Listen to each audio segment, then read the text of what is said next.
ಎಲ್ಲರಿಗೂ ನಮಸ್ಕಾರ. ಶಾಂತ ಯೂಟ್ಯೂಬ್ ಚಾನಲ್ಗೆ ಸ್ವಾಗತ. ನಾನು ಇವತ್ತು ಸ್ವೀಟ್ ಕಾರ್ನ್ ಸಾಲಡ್ ಮಾಡ್ತಾ ಇದ್ದೀನಿ. ಒಂದು ದೊಡ್ಡ ಬೌಲ್ ಸ್ವೀಟ್ ಕಾರ್ನ್, ಸ್ವಲ್ಪ ಕಡಲೆ, ಸ್ವಲ್ಪ ಶೇಂಗಾ ಬೀಜ ಇವೆರಡನ್ನ ನಾನು ನೆನೆಸಿ ತಗೊಂಡಿದ್ದೀನಿ.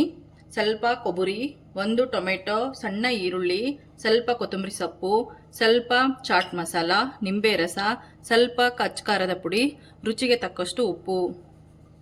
ಈಗ ನಾವು ಮೊದಲಿಗೆ ನೆನೆಸಿರ್ತಕ್ಕಂಥ ಕರಿ ಕಡಲೆ ಮತ್ತು ಶೇಂಗಾ ಬೀಜವನ್ನು ನಾವು ಬಾಯ್ಲ್ ಮಾಡ್ಕೊಂಡು ಬರೋಣ.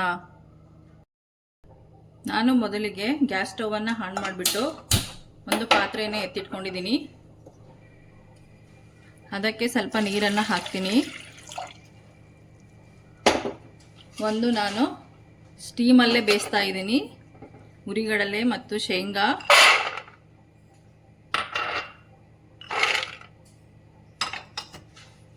ಸ್ವೀಟ್ ಕಾರ್ನನ್ನು ನಾನು ಸ್ಟೀಮಲ್ಲೇ ಹಬೆಯಲ್ಲೇ ಬೇಯಿಸೋಣ. ಮೇಲೆ ಸ್ವಲ್ಪ ಉಪ್ಪನ್ನು ಹಾಕ್ತಾ ಇದ್ದೀನಿ. ಈಗ ಲಿಡ್ ಕ್ಲೋಸ್ ಮಾಡೋಣ.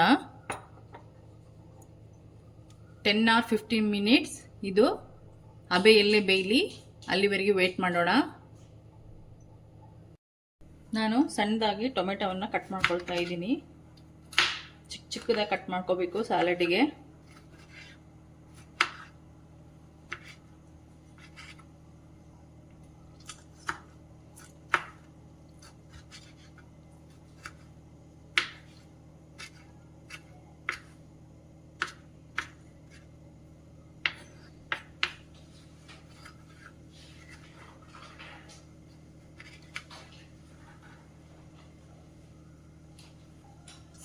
ಈಗ ನಾನು ಈರುಳ್ಳಿಯನ್ನು ಕಟ್ ಮಾಡ್ತಾ ಇದ್ದೀನಿ.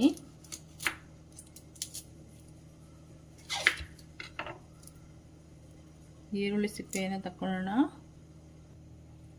ಸಣ್ಣದಾಗಿ ಈರುಳ್ಳಿಯನ್ನು ಕಟ್ ಮಾಡ್ಕೊಳ್ಳೋಣ, ಚಿಕ್ಕದಿರಲಿ. ಸಾಲಡ್ ಮಾಡ್ಕೊಂಡು ತಿನ್ನೋದ್ರಿಂದ, ಡಯಟಲ್ಲಿ ಇನ್ಕ್ಲೂಡ್ ಮಾಡ್ಕೊಳೋದ್ರಿಂದ ತೂಕವನ್ನು ಇಳಿಸ್ಬೋದು. ಪೌಷ್ಟಿಕ ಆಹಾರ ಕೂಡ ಹೌದು. ಕಾರ್ನ್ ಹಾಕಿರೋದ್ರಿಂದ ಮಕ್ಕಳು ತುಂಬ ಇಷ್ಟಪಟ್ಟು ತಿಂತಾರೆ. ಸಂಜೆ ಸ್ನ್ಯಾಕ್ಸ್ಗೆ ಇದು ಒಳ್ಳೆಯ ಸ್ನ್ಯಾಕ್ಸ್.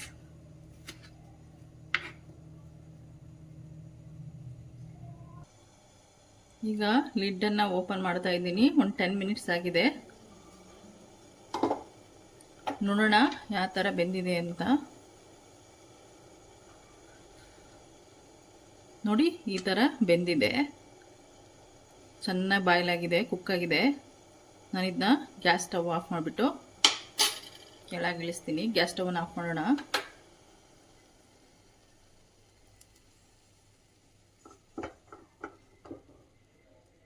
ನಾನು ತೆಗಿತೀನಿ ಇವಾಗ. ನೋಡಿ, ಈಗ ನಾನು ಬೌಲಿಗೆ ಹಾಕ್ಕೊಳ್ತಿದ್ದೀನಿ ಬೇಯಿಸಿರೋದೆಲ್ಲ.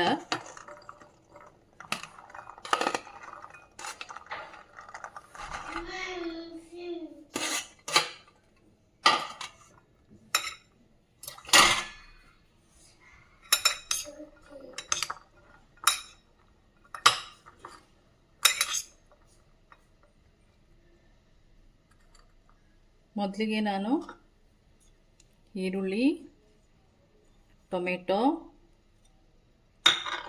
ಸ್ವಲ್ಪ ಕೊಬ್ಬರಿ, ಚಾಟ್ ಮಸಾಲ ಪೌಡರ್, ಅಚ್ಕಾರದ ಪೌಡರ್, ರುಚಿಗೆ ತಕ್ಕಷ್ಟು ಉಪ್ಪು, ಲಿಂಬೆ ರಸ, ಲಾಸ್ಟಿಗೆ ಕೊತ್ತಂಬರಿ ಸೊಪ್ಪನ್ನು ಹಾಕ್ತಾ ಇದ್ದೀನಿ. ಈಗ ಚೆನ್ನಾಗಿ ಮಿಕ್ಸ್ ಮಾಡೋಣ.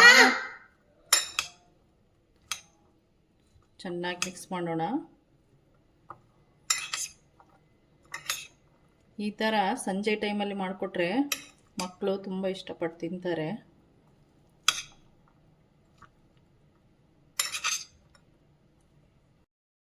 ನೋಡಿ, ಈ ಥರ ಮಿಕ್ಸ್ ಮಾಡ್ತಾ ಇದ್ದೀನಿ. ಈಗ ಇದು ಸಂಜೆ ಟೈಮಲ್ಲಿ ಮಕ್ಕಳಿಗೆ ತಿನ್ನಲು ಸ್ನ್ಯಾಕ್ಸ್ ತುಂಬ ಟೇಸ್ಟಿಯಾಗಿರುತ್ತೆ. ಕಾರ್ನ್ ಇರೋದ್ರಿಂದ ಮಕ್ಕಳು ತುಂಬ ಇಷ್ಟಪಟ್ಟು ತಿಂತಾರೆ. ಈಗ ನೋಡಿ ರೆಡಿಯಾಗಿದೆ. ಈ ಟೈಮಲ್ಲಿ ಇನ್ನೊಂದ್ಸಲ ಉಪ್ಪು ಚೆಕ್ ಮಾಡ್ಕೊಳ್ಳಿ. ವಾವ್, ಟೇಸ್ಟಿಯಾಗಿದೆ. ಈಗ ಕಾರ್ನ್ ಸಾಲಡ್ ರೆಡಿಯಾಗಿದೆ. ಈಗ ತಿನ್ನಲು ರೆಡಿ ಇದೆ.